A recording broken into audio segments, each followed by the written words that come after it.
Hello friends, তো তোমরা সকলে কেমন আছো? আশা করি ভালো আছো। আমিও বেশ ভালো আছি। আজকে আবার একটা নতুন ভিডিওতে তোমাদের সকলকে স্বাগত। তো দেখো, আজকে আমার মেয়ের ইচ্ছে হয়েছে একটু কুচো নিমকি খাওয়ার। তো তার জন্য আমি ময়দা মেখে লই করে নিয়েছি, আর এইদিকে একটা চাকির মধ্যে একটা রুটি অলরেডি বেলে নিয়েছিলাম। তো এখন কেটে দেখাচ্ছি তোমাদেরকে। আমার মেয়েও আমার সাথে হেল্প করছে অনেক। তো দেখো, আমি এটা কেটে নিলাম। তো তোমরা কে কে বানিয়েছো নিমকি আমাকে কমেন্টে অবশ্যই জানাবে। আমাদের বাড়িতে পুজোর সময় প্রত্যেক বছর কুচো নিমকি বানানো হয়, নারকেলের নাড়ুও বানানো হয়।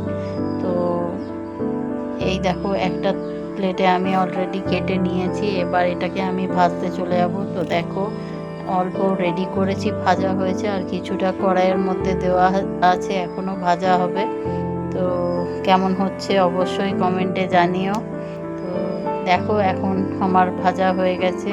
তো ভিডিওটা আজকে এখানেই রাখি। চলো, টাটা।